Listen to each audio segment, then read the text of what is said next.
Thank you, Raf. Thank you very much, Raf, for reading that. Thank you, everyone, again. So now for our final main speaker of the day, which has been the first ever Unity Day held in Yorkshire and Leeds, I'd like to invite Andy, please, to share his story with us. Thank you. Bring it in, man. Yeah, man. There you go, mate.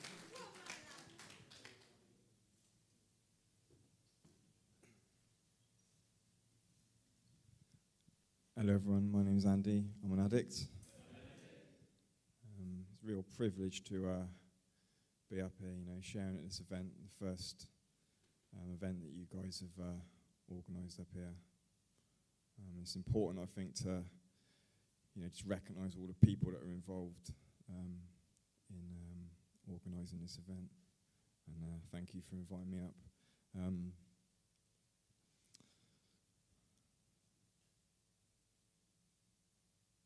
I've just been told that someone I know overdosed and died today.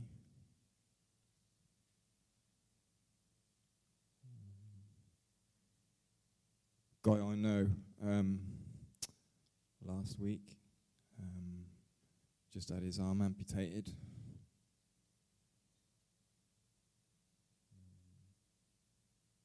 Guy I was sponsoring probably about 3 years ago, left treatment, was going to see him quite a bit, got him to his step 4, relapsed, died.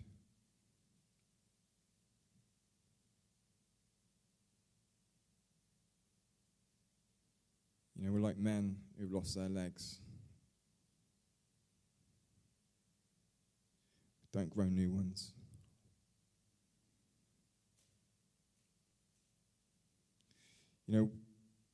Some of you might be thinking, oh, that's a bit upsetting, or it's a bit morbid, or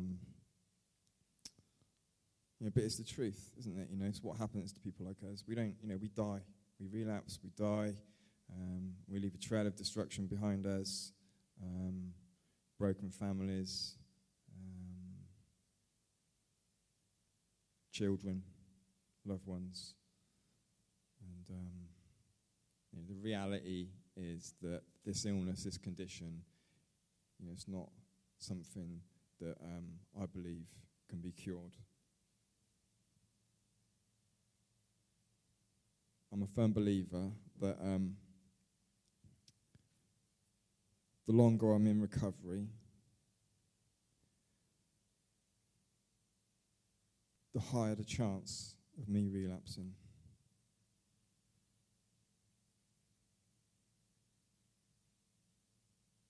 The reason why I come to Cocaine Anonymous, I don't come here to socialise or to have fun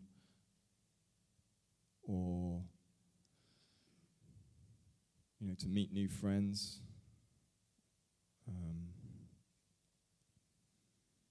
Or for the apple pie.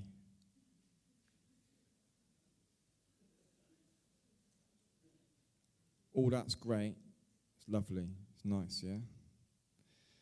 I come here for the man who, like me, is or was or is baffled and confused, misinformed, struggling, relapsing, doesn't understand that he can live a life without drugs.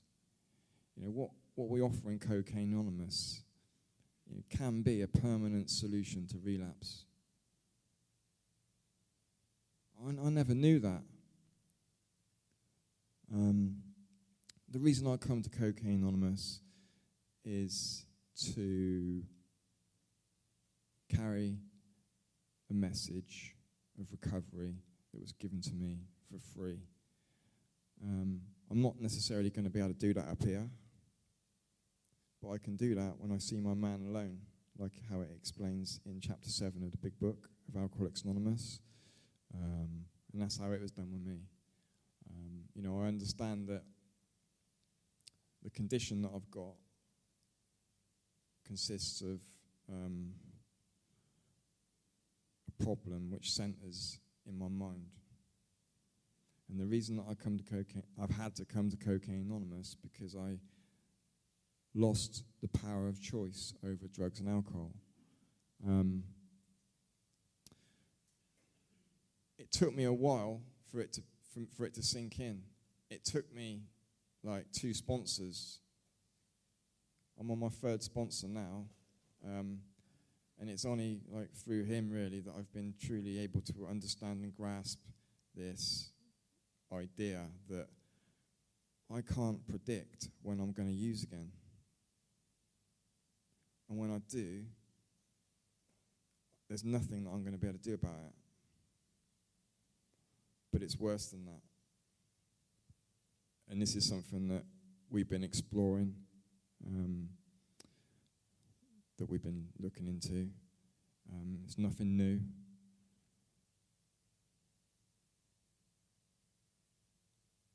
It's worse than that. There's going to come a time when I think I'm all right. And that's scary for me.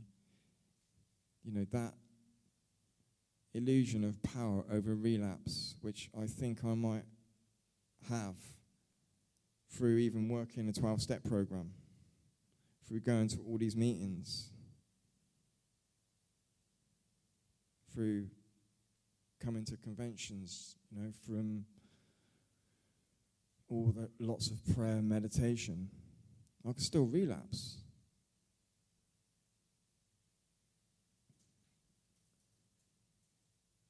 I remember when I was leaving treatment, you know, I was like walking around, I was asking all the staff in there, I was like, am I going to be all right? You know, I was really scared. You know, I was like a child, and a scared child, you know, I just did not know what was going to happen to me. I did not know really how to kind of like live my life without drugs. And I'll be 7 years clean on November the 18th this year. And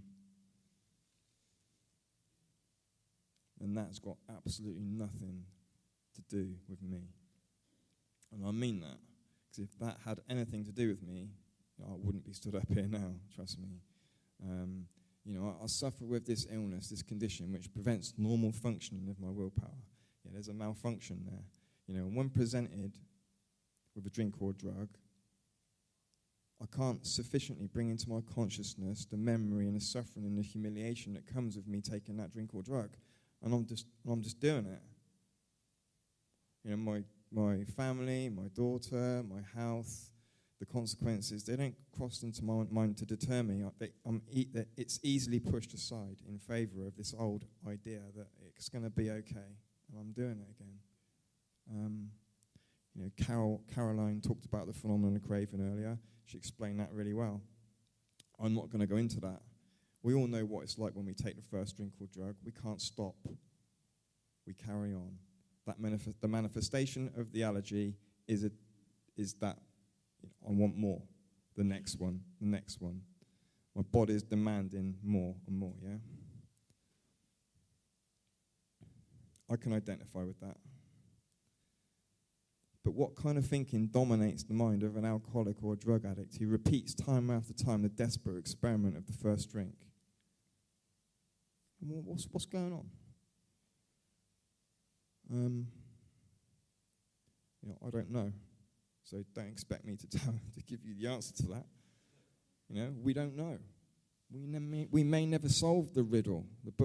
Our book tells us that, yeah? But what I do know is that I cannot rely on my willpower. I cannot rely on my memory. I just can't do it. And I can't rely upon listening to other people's war stories in meetings and thinking, shit, that was bad. I'm not going to do that again. I've tried that. It never worked.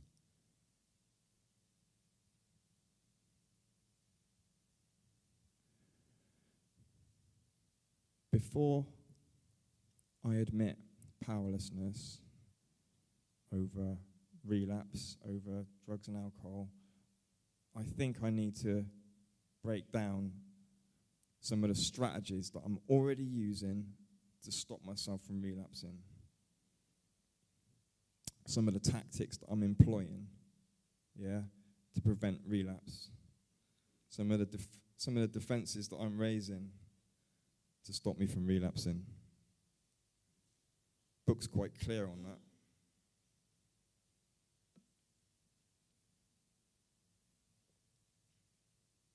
And that's what I did. Broke down some of these strategies. A bit uncomfortable. Her, the job, the trainers, the gym, her, the trainers, her, the gym, her, and her. 90 meetings in 90 days. Her. Rehab.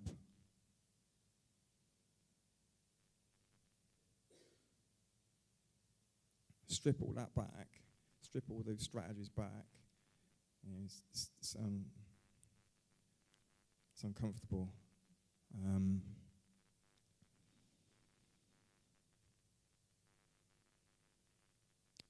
Because they fail me utterly every single time.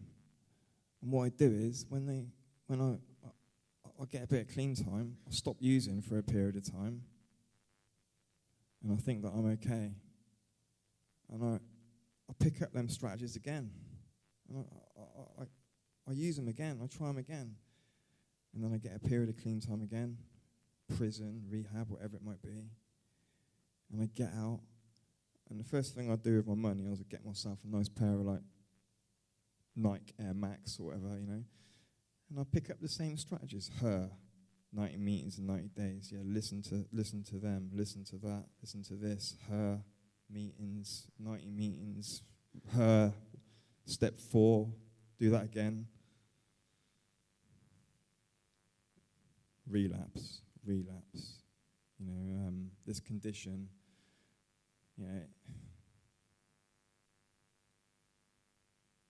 why would I think that I'm not going to relapse when that's all I've been doing for the last 20 years? That's all I ever see, time and time again, with people in and out of this fellowship and other fellowships. Time and time again, people I see on the street that I've used with, getting a bit of clean time, relapsing. All of a sudden, I've been clean 2 weeks, I'll think I'm not going to relapse. That's a real powerful thought process going on in there that I don't think I'm going to use again. You can ask me if I'm going to use. No. Later that day, I'm using. That's something's missing there. Like, that's not normal. Like, that's just, something's wrong. It's like a memory problem or something there. You know, if I can't rely on willpower, then there's a willpower problem, yeah? If I can't rely on memory and experience, and I can't recall sufficiently the consequences of what happens, then there's a memory problem. I mean, that sounds like amnesia to me. That sounds like some, like, crack cocaine amnesia. Because, you know, ask me to put my hand on a hot stove, I ain't going to do that. Why would I do that? Well, that's just stupid. It's insane. I'm going to get burnt. You know, don't ask me to drink that bleach. Why would I do that? It's going to hurt me. I've not actually ever drunk bleach, but I just know that it's not a good shout. Do you know what I mean? Crack cocaine? Yeah.